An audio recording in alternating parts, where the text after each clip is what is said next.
पत्नी गोरी कौवी हर समय किसी न किसी शरारत में लगी रहती। उसका पति कालू उसे समझाता रहता। कल मुझे बुलबुल मिली थी और उसने मुझे बताया कि तुमने उसकी आंखों में लाल मिर्ची डाली है।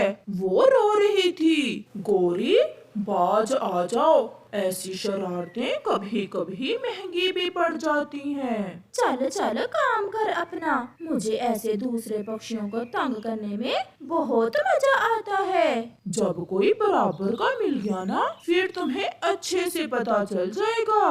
रोज की तरह गोरी कौवी फिर किसी शरारत के मूड में उड़ती हुई जा रही थी। वो एक पेड़ की डाल पर बैठ जाती है। क्या करूं? आज किसे तंग करूं? वो ऐसा सोच रही थी कि वहाँ तोता आ जाता है। तो आज तोते को उल्लू बनाती हूँ। तोते, मेरे हरे मिठू तोते, तुम बहुत अच्छे तोते हो। मेरा दिल कर रहा है मैं तुमसे दोस्ती कर लूं। सच? क्या सच में बहुत अच्छा हूँ? तो और क्या, कोई और पक्षी तो मुझे अच्छा ही नहीं लगता। बस एक तुम ही हो जो सबसे अच्छे हो। आज शाम मेरे घर आना, मैं अपने तोते भाई जी को नारियल पानी पिलाऊंगी। नारियल पानी? नारियल पानी तो मुझे बहुत पसंद है। मेरी माँ कल मेरे लिए ढेर सारे नारियल लाई थी। शाम को जल्दी आ जाना। फिर क्या था, गोरी कौवी घर जाकर करेले का जूस निकालती है और उसे एक खाली नारियल में डाल देती है। तोता भी नारियल पानी पीने के शौक में कुछ पहले ही आ जाता है। आ गया मेरा हरा भाई जी।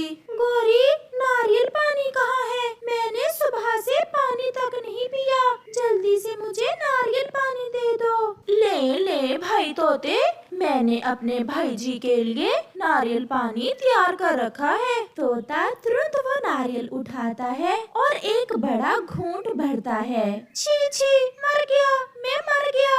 गंदी गोरी, तुमने अच्छा नहीं किया मेरे साथ। इसमें तो करेले का रस डाल रखा है तुमने। उल्लू बनाया, बड़ा मजा आया। उल्लू बनाया, बड़ा मजा आया। शक्ल देखी है अपनी, मीठा मीठा नारियल पानी पीने वाली। चल भाग यहाँ से, बड़ा आया नारियल पानी पीने वाला। तोता रोता हुआ वहाँ से चला जाता है। तोते भैया, क्या हुआ?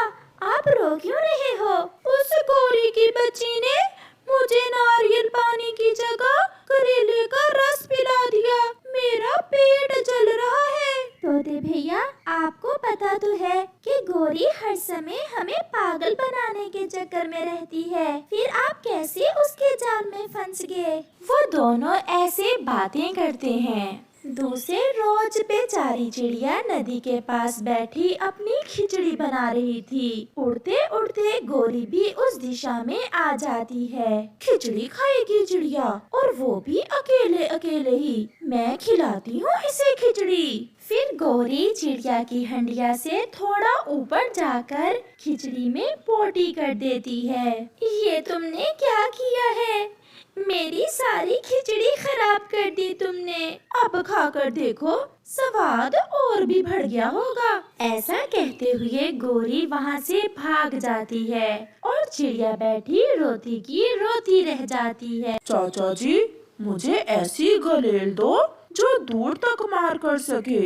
इस गलेल की रबड़ बहुत अच्छी है और सीधा निशाना लगता है इस गलेल से। अब मैं देखूंगा कि वो गोरी मुझे कैसे तंग करती है। कबूतर बर्गर वाली दुकान से एक बर्गर लेता है और बड़े पेड़ पर बैठकर खाने लगता है। ये तो बर्गर की खुशबू है, कोई मेरे आसपास में बर्गर खा रहा है। मैं खिलाती हूँ उसे बर्गर। ये सोचकर गोरी खुशबू के पीछे पीछे उड़ती है और सीधी जाकर कबूतर से बर्गर छीनकर भागती है। कबूतर तो पूरी तैयारी में था। वो अपनी गुलेल चलाता है और हाय मर गई रे, हाय मर गई।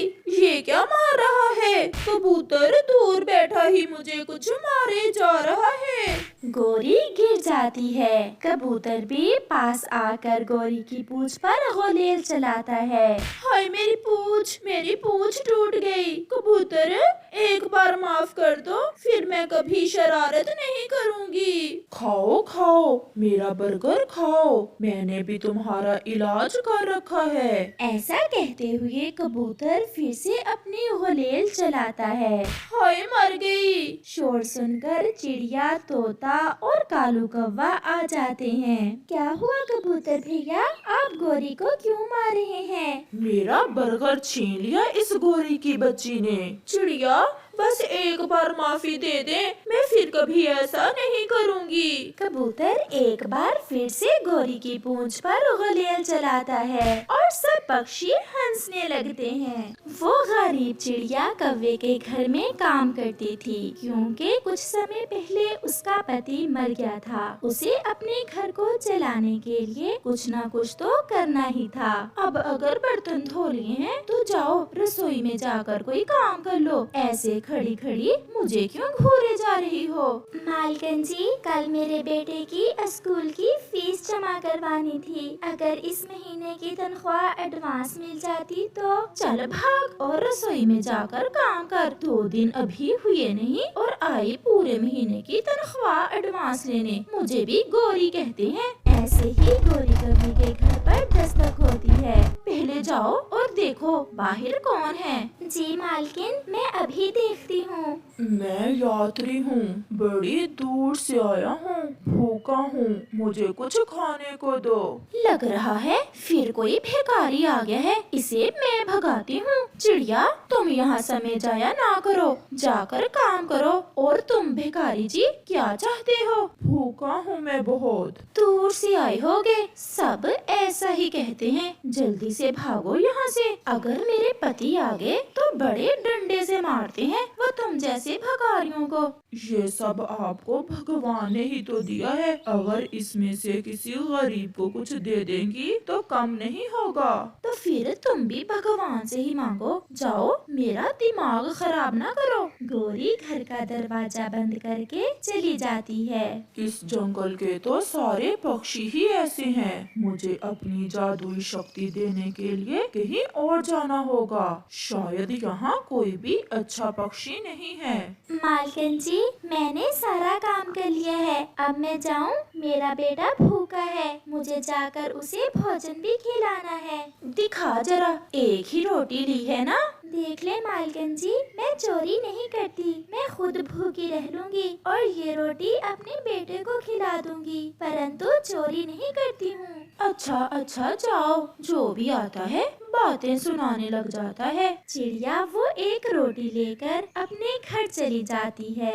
मम्मा, आप आज देर से क्यों आई हैं? आप ये रोटी खा लें। मम्मा, आपने खा ली है? हाँ बेटा, मालकिन बहुत अच्छी हैं, पहले मुझे खाना देती हैं और बाद में खुद खाती हैं। मम्मा चिड़िया अपने बेटे से झूठ बोलती है, जबकि वो खुद भी 2 दिन से भूखी थी।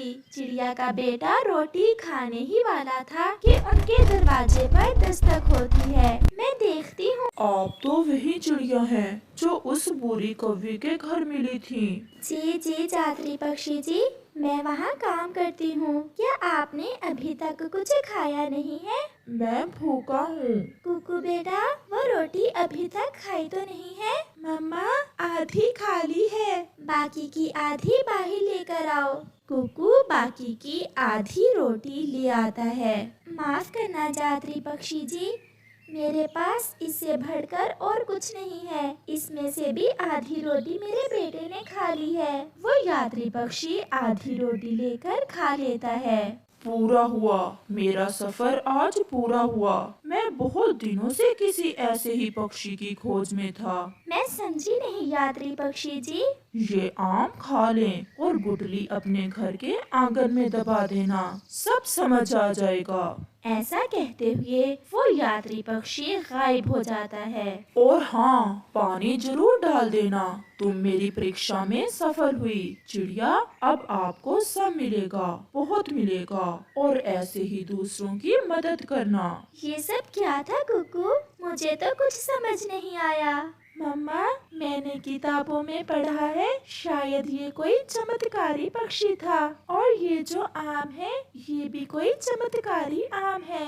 फिर वो माँ बेटा आम खा लेते हैं और गुठली अपने आंगन में दबा देते हैं और मीठी नींद सो जाते हैं। सुबह हो जाती है। चिड़िया और उसका बेटा जैसे ही आंगन में उस गुठली को देखने आते हैं, वहाँ तो एक बड़ा पेड़ बन चुका था, जिस पर 100 के ढेर सारे नोट लगे हुए थे, जिसे देख चिड़िया और उसका बेटा बहुत हैरान भी थे और खुश भी। अब मैं समझी कुकू, वो पक्षी इतनी शक्ति किसी पक्षी को देना चाहता था, वो तो परीक्षा ले रहा था। ऐसे चिड़िया उन नोटों से अपने लिए एक बड़ा सा घर खरीदती है और बाकी की जिंदगी खुशियों से गुजारती है, क्योंकि अब वो गरीब चिड़िया नहीं रही थी। इस कहानी से हमें सीख मिलती है, कर भला सो हो भला।